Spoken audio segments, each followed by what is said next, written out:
Dans cette vidéo, je vais ajouter un champ de saisie dans mon interface utilisateur. Ça va me permettre de saisir le nom du joueur qui va jouer au jeu. Première chose que je vais faire, c'est simplement, j'ai mon panneau d'accueil ici. Je ne voudrais pas mettre mon champ de saisie là-dedans. Je voudrais que ce soit un panneau d'options. Donc, quand je vais cliquer sur mon bouton options, je voudrais faire ouvrir un panneau.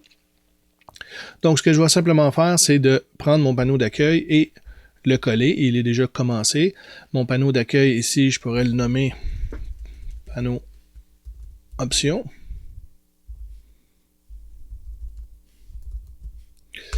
Comme ça.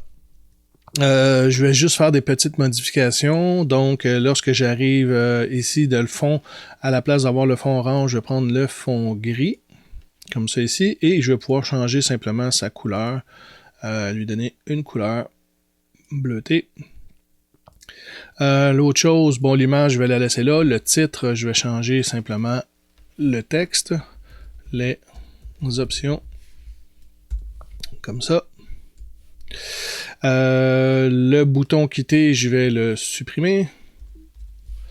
Le bouton jouer, je vais le changer pour le bouton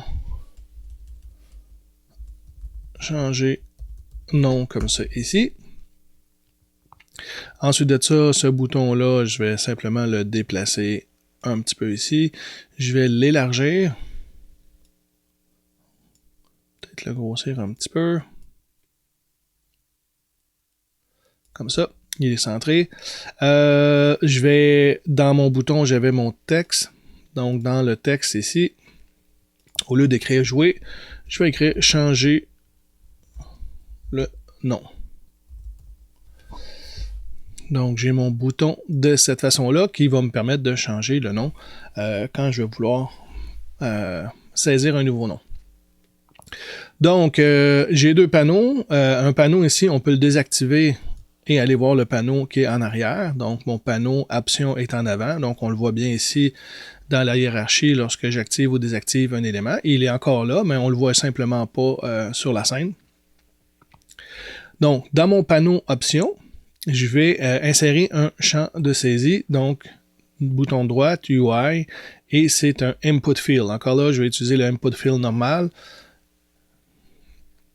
Je m'en viens ici, je vais simplement grossir un petit peu le champ de saisie.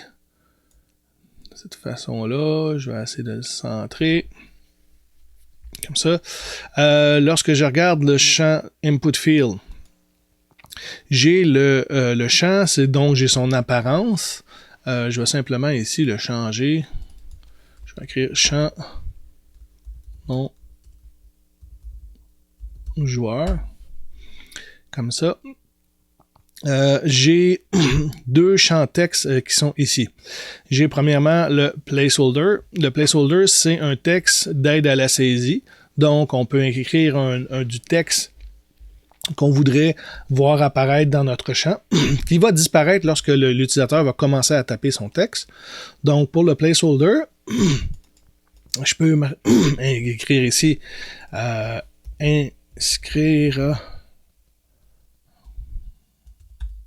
inscrire votre nom.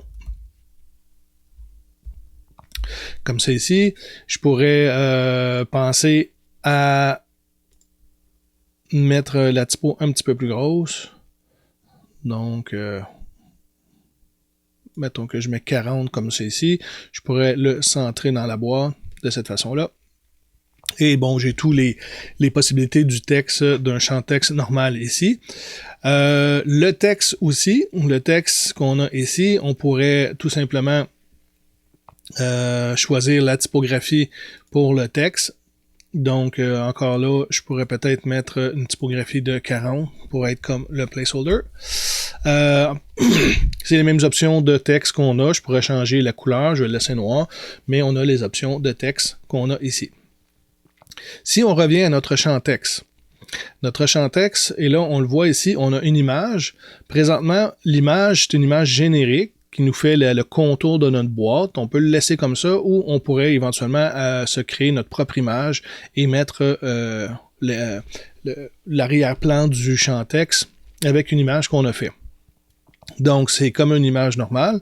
On arrive ensuite de ça dans les propriétés, dans l'inspecteur, dans le input field.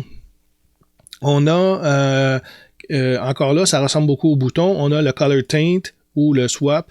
Donc, on pourrait changer la couleur. Donc, la couleur normale, je pourrais peut-être la passer, bon, quelque chose de très pâle comme ça. Donc, on comprend que le highlight, c'est quand je vais être en survol, quand je vais presser dessus, quand il va être sélectionné, lorsqu'il va être désactivé. Donc, si je désactive avec ça ici, il devient transparent. Donc, c'est les options qu'on a déjà vues ici.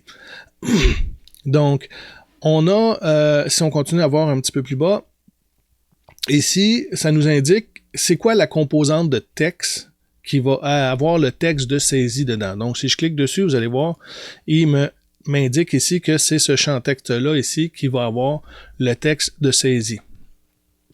J'ai une propriété texte. C'est cette propriété-là que je vais utiliser en programmation pour aller saisir le texte. Je vais vous montrer un petit exemple tantôt. Ici, mon champ texte, je pourrais aller saisir le texte parce que j'ai un champ texte ici. Mais il va être préférable d'aller chercher le champ joueur pour récupérer notre texte. Ça va être ce texte-là ici. Donc, si on regarde les options assez rapidement, vous pourrez aller lire la documentation pour aller un petit peu plus loin. J'ai, bon, le limite de caractères, le nombre de caractères que vous voulez mettre dans votre champ texte. Si c'est un mot de passe, on pourrait limiter à 10, 12, 13 caractères. Le content type ici. Justement, ici, on peut choisir quel type de contenu on veut saisir avec ce champ-là. Donc, présentement, il est à standard. On pourrait mettre des integers, donc des chiffres sans décimale, un chiffre avec une décimale. Donc, il va vraiment vérifier qu'il y a juste un point, du alphanumérique et tous les caractères numériques et les lettres, mais sans les points d'interrogation, les points d'exclamation, tous les caractères spéciaux. Le nom va juste simplement mettre une lettre majuscule au départ. Une adresse de courriel fait pas une grande vérification, mais lorsque vous allez saisir un courriel, vous ne pourrez pas mettre plus qu'un l'arrobas, le A commercial, vous ne pourrez pas le mettre plus qu'une fois, et vous ne pourrez pas mettre des points, 2 points collés, comme dans une adresse de courriel normale. Le password, par contre, bon, le PIN et le password, c'est un peu la même chose. Le PIN, c'est simplement qu'il va prendre juste des chiffres, et le password, si je l'essaye. Donc, j'ai mis ici le password. Bon, si je fais un play sur mon interface, je m'en viens ici et je vais saisir le mot de passe. Donc, on voit bien que le mot de passe ici, c'est des astérix. Je vais simplement enlever le Maximize on Play pour voir ce que ça donne ici. Et j'ai vu une petite erreur, ben pas une erreur, mais bon, j'ai 40. Je vais simplement mettre mon texte au centre ici aussi, parce que mon texte était collé complètement en haut. Donc, de cette façon-là, je vais reprendre mon champ texte ici. Et si on voit le input field ici, j'ai mon texte. Et j'écris, mettons, juste des A. Et là, je vois des A apparaître dans mon champ texte ici. Par contre, si je m'en viens voir la propriété, le Game Object Text qui est relié avec, si je vais voir les caractères qui sont insérés ici, ce sont les caractères qui sont visibles présentement. Là. Ça, c'est vraiment les astérix. Donc, si je vais chercher les caractères qui sont dans le champ texte, lorsque ça va être un mot de passe, ben, ça va être des astérix qui vont sortir. Donc, moi, ce que je vais préférer, c'est lorsque j'utilise un champ de saisie, un input field, ben, je vais aller chercher vraiment le champ texte qui se trouve ici. Donc, c'est le texte qui est saisi. Donc, si je mets des D, on va voir vraiment, on voit ici vraiment le texte qui va être saisi. Donc, notre champ texte, on a cette façon-là ici, on a le texte. Si on continue à voir, mettons que j'enlève le password et je reviens à standard. OK, bon, j'aurai les hauteurs de ligne. J'ai le fameux placeholder. Donc, on voit ici le placeholder, quel champ est utilisé pour le placeholder. J'ai aussi le caret blink et le caret width. Si je m'en viens encore, vous allez voir ici, lorsque je vais agrandir ma fenêtre ici, lorsque je vais faire jouer mon animation, il y a un nouvel objet qui va apparaître.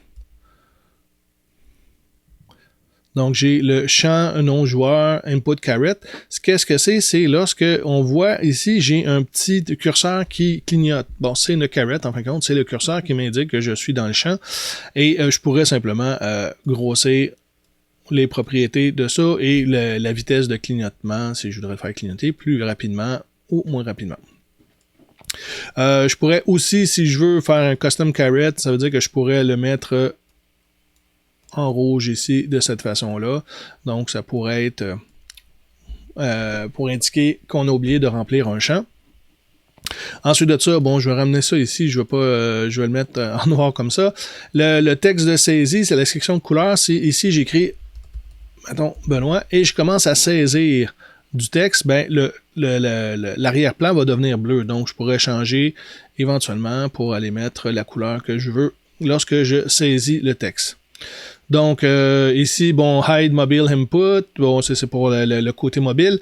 Il y a aussi le Read Only qui pourrait me dire ici, ben, je peux plus taper du texte dedans parce qu'il est en lecture seulement. Donc, on pourrait éventuellement désactiver ou activer cette option-là.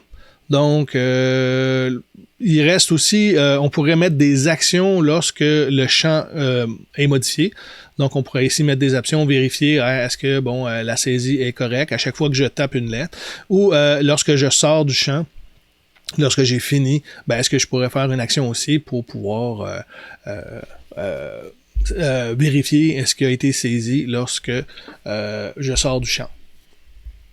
Donc, assez simple, lorsqu'on veut mettre un nouveau champ, il faut juste faire attention, le champ non-joueur ici que j'ai fait, c'est un input field. Il vient tout de suite avec un placeholder et un texte. Donc, il faut aller ajuster le texte et le placeholder pour la grosseur de la typographie qu'on a besoin. Et dans le champ non-joueur, dans le input field ici, il faut faire attention, le champ texte qui est ici, c'est lui qu'on va venir récupérer en programmation. Et les options qu'on peut avoir, vous pourrez aller lire la documentation pour aller un petit peu plus loin là-dedans.